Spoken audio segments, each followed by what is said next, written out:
Ito naman po tayo mga pare ko at another DIY project naman po yung ating ginagawa. At isa po sa mga katulong natin sa ating pagdi-DIY ay itong impact drill na to. At yung brand po ng impact drill nito walang iba kundi Inco. So ito po yung ating Inco impact drill.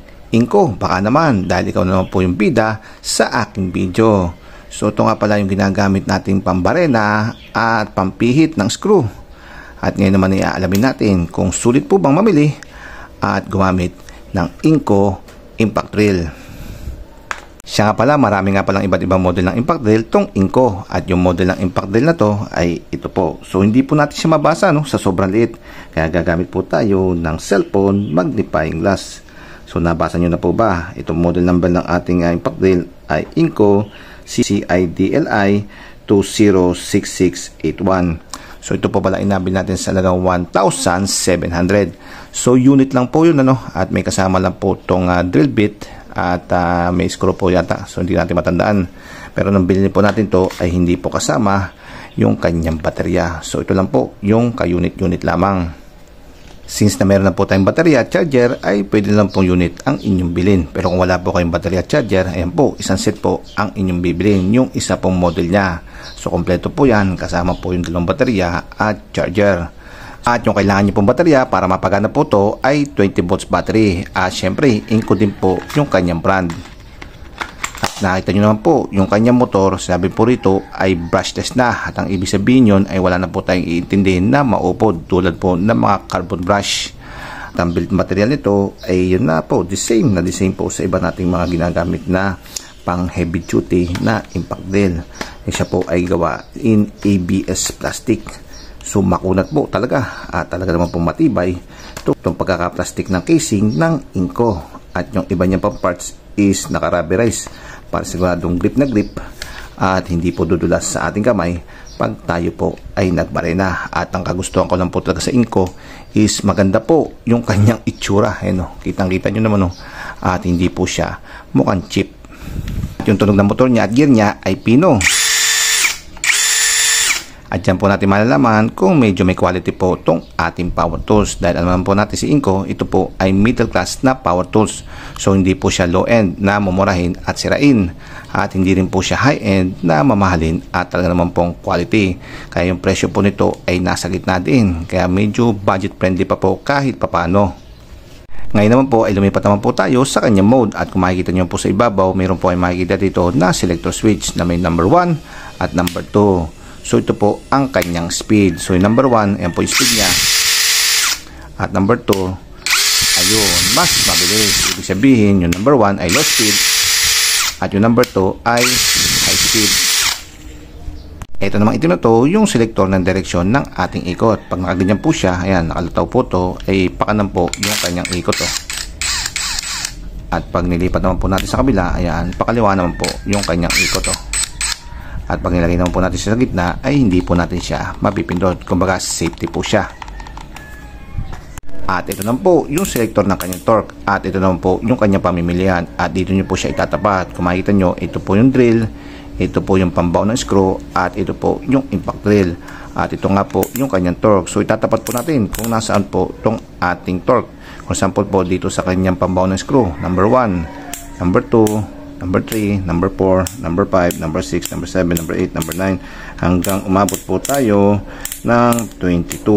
So yung 22 po na yan, equivalent po yan ng 66 Newton meter na torque. So ganyan po kalakas itong impact drill na to. 66 Newton meter na torque po ang kaya niya. At kung paano po natin magagamit at gumagana itong torque ay dito muna po tayo. So maglalagay muna po tayo ng drill bit or na naman yung ginagamit po natin sa pagpihit ng screw. Sa pagbubukas po nito, twist lang pong ganun. At kusa na po siya ang bubuka.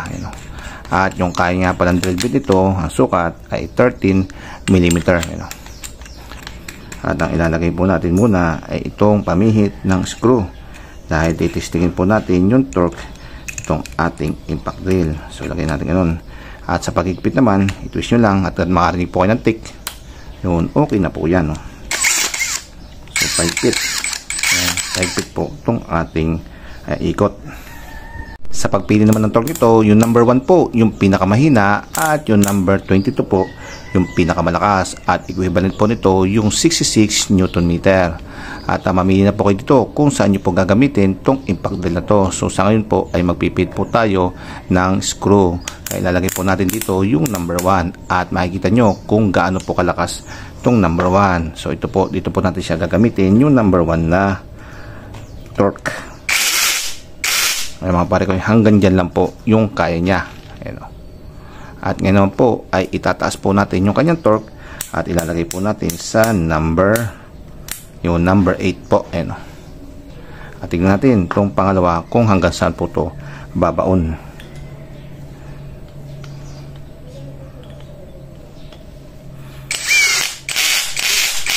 Ayan mga pare ko, hanggang doon lang siya. At ayun, bumaon siya hanggang dito. So number 1, so ito po ang number 8, at ito naman po ay ilalagay natin sa, let's say, number 18. Ayan, natin kung gaano kalakas po yung torque nito. Ayan, kaya natin na yan na. So ilagay natin. Ayun mga pare.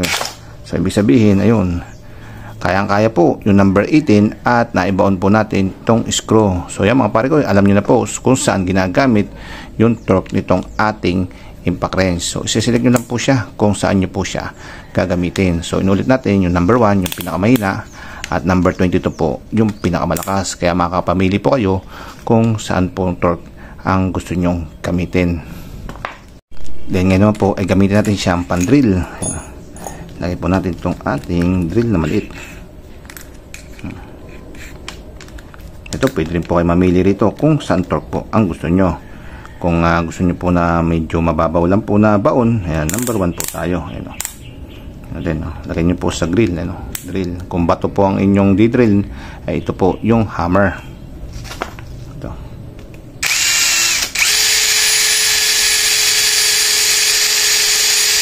So, wala po yun. So mahala pong problema kahit number 1 po yung ating drill. Pero kung itataas po natin itong ating torque, ayan, sa 12, ayan, diretso yan, lakas. Ayan. Wala problema, kayang-kaya po. At kung gusto po natin mabagal lang po yung ikot ng ating drill, ay ilagay po natin to sa number 1 selector. Ayan, at mabagal na po yan, pabaon. At kung gusto naman po natin bunutin, i-reverse lang po natin itong ating ikot ng ating drill.